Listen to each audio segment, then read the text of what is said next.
I hovered between life and death in an accident while protecting my husband.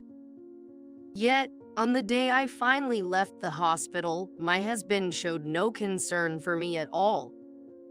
We're throwing your discharge party. I've invited my colleagues, so get everything ready. He shoved me, barely standing, into a storage room after I barely managed the preparations. Could there be a worse treatment? The one who saved me from utter despair was an unexpected person. This person's appearance would lead to my husband losing everything. My name is Marilyn. I work as a graphic designer at a small to medium-sized company while living with my husband, Bob. My husband, Bob, is a highly educated elite working for a major corporation, seemingly on the brink of a promotion. He's been extremely busy lately with his regular work and preparing for a promotion exam, and I've been handling most of the household chores to support him. I've recently started to receive recognition at my job as a graphic designer at a small to medium-sized company, feeling fulfilled yet busy. Unable to ask him to share household duties as I watch him work on his days off, one day we decided to go for a walk for a change of scenery. The weather was pleasant, and as we casually strolled through our neighborhood, chatting about nothing in particular and heading home, the accident occurred. Passing by a construction site for a new mansion, suddenly a loud crash came from above. Looking up, I saw a steel beam being hoisted up, coming right towards us. "Bob, watch out." Instinctively, I pushed my husband away. As he landed with a shocked expression, I was crushed under the falling steel beam. My husband, his face pale, shouted my name, but the intense pain was too much, and I lost consciousness. When I regained consciousness, I found myself in a hospital bed. After being crushed by the steel beam, I was urgently transported to the hospital by ambulance and underwent surgery, narrowly surviving. Although my life was not in danger, I sustained numerous injuries throughout my body.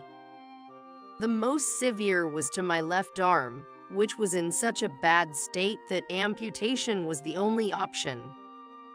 It seems the falling steel beam had struck my left hand directly, and it was beyond fixing, resulting in the amputation of my arm below the elbow. Hearing this from the doctor, I was stunned and speechless. My husband, with a pained expression and tears in his eyes, apologized to me. It's my fault. I'm so sorry. It's because you shielded me that your arm. Despite his apology, I was speechless, spending some time in a daze. As my recovery from surgery progressed, I gradually began to accept the loss of my left arm. Cared for by my husband, I started rehabilitation. It was incredibly challenging at first, especially since I was in a coma and suffered various injuries all over my body. Not having a left hand made it difficult to balance with crutches, and I often instinctively tried to use my missing hand. Struggling with a body that wouldn't move as I wanted and in pain, I felt utterly despondent, but I managed to persevere through rehab with my husband's support. Then came the day of my discharge. My husband was as happy as if it was his own discharge, suggesting we should celebrate. His joy was infectious, but then I was hit with a shock. The celebration will include my colleagues from work, so get ready with the food and drinks. Put some effort into the cooking. Unbelievably, my husband expected me to prepare the celebration meal. Wait a minute, I only have one hand. I can't possibly make complex dishes alone. I hastily explained to my husband that I couldn't do household chores the same way now that I had lost an arm. However, He scowled deeply upon hearing this. What a useless attitude. You can't live like that. Get through it with some guts. I couldn't comprehend what he was saying. Despite having seen me struggle during rehab without my left arm, why would he say something so harsh? As I stood there stunned, he added threateningly, Just so you know, I expect all the food to be homemade. Don't even think about serving store-bought stuff. I won't tolerate such an embarrassing display. With those words, he left the room.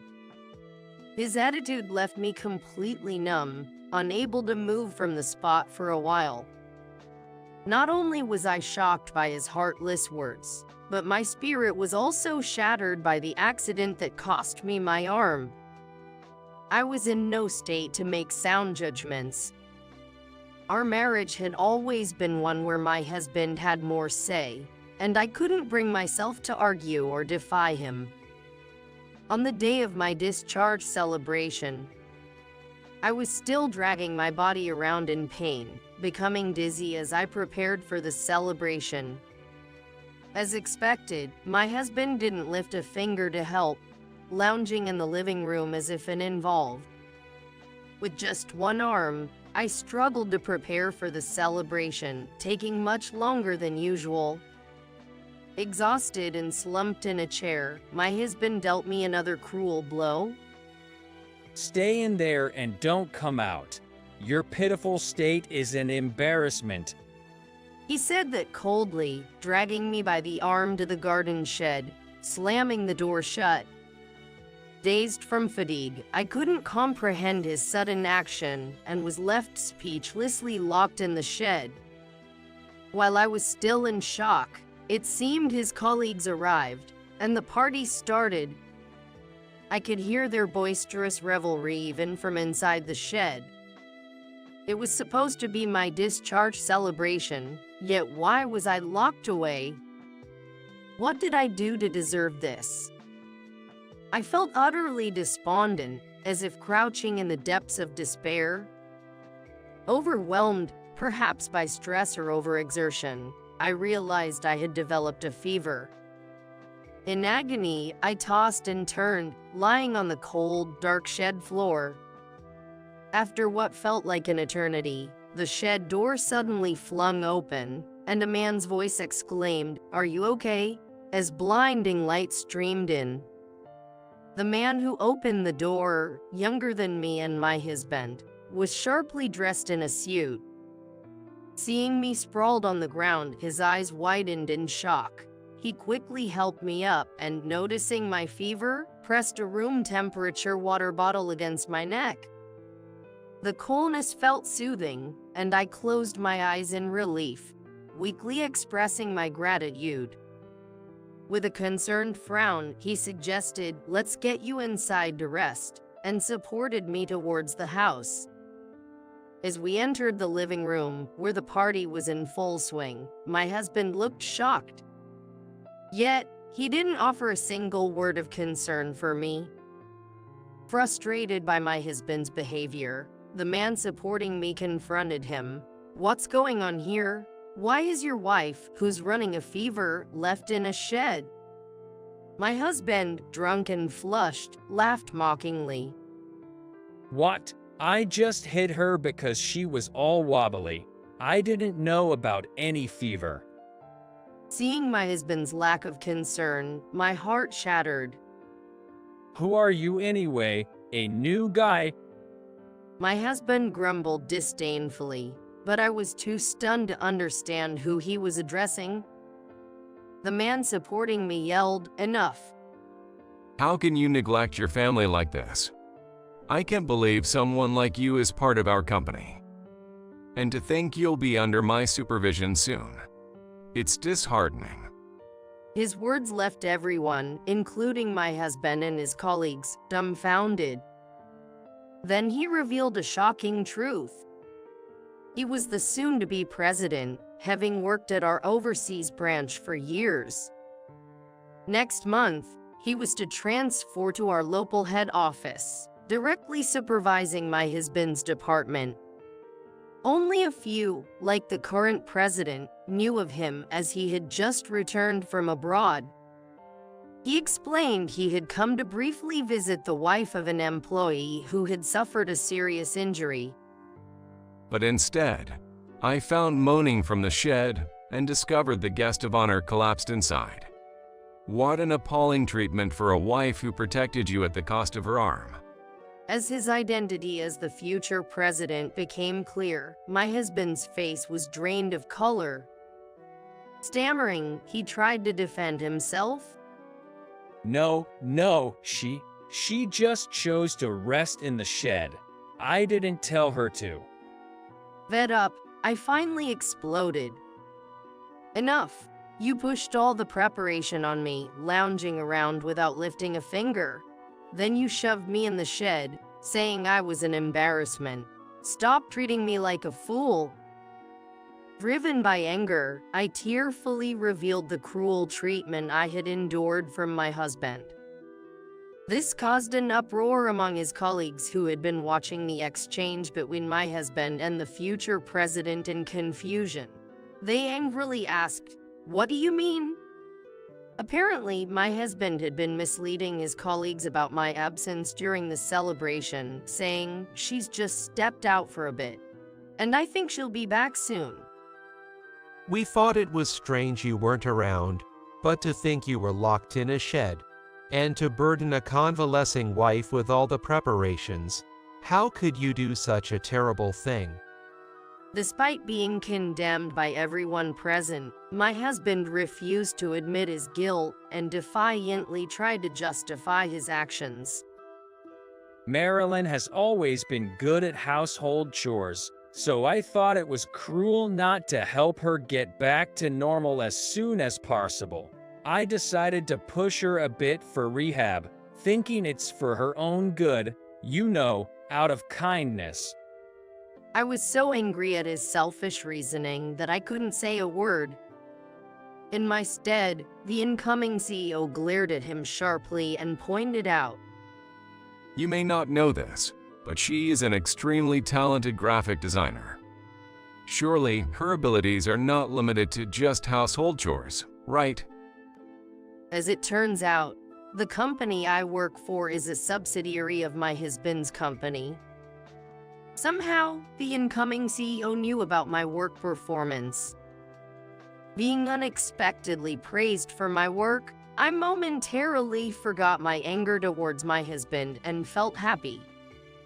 However, my husband seemed jealous that I was being praised and belittled me, referencing my injury. Even if you say that, with only one hand, she can no longer work, right? It's all just past glory now. Everyone present looked at my husband with contempt as he continued to belittle me. I had completely lost all affection for him and didn't want anything to do with him anymore. I finally spoke up. That's enough. I want a divorce. I wondered why I had ever saved such a person. Why did I have to suffer a severe injury in his place? Feeling a sense of emptiness, I asked him for a divorce.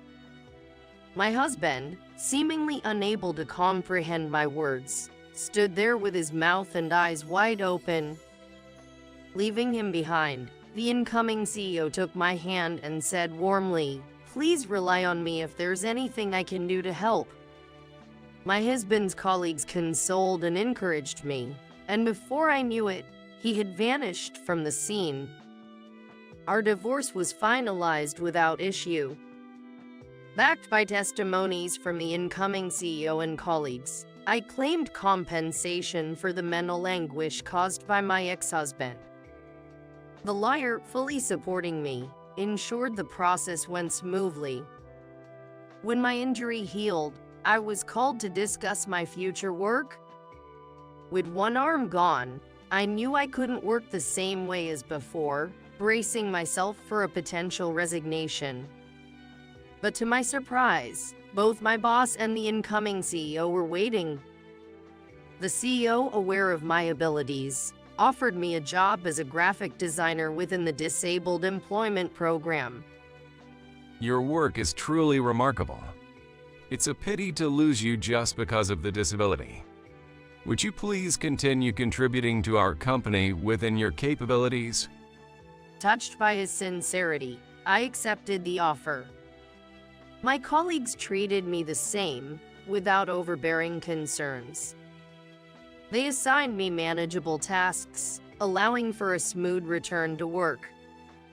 In this comfortable environment, my design quality improved, even increasing my annual income. Though the injury and disability weren't fortunate, the outcome was more than satisfying. I live each day with fulfillment, treasuring every moment. Meanwhile, my ex-husband, infamous for his actions, became disliked by almost everyone at his workplace. Eventually sidelined, he quietly resigned. I have no knowledge of his whereabouts or doings now.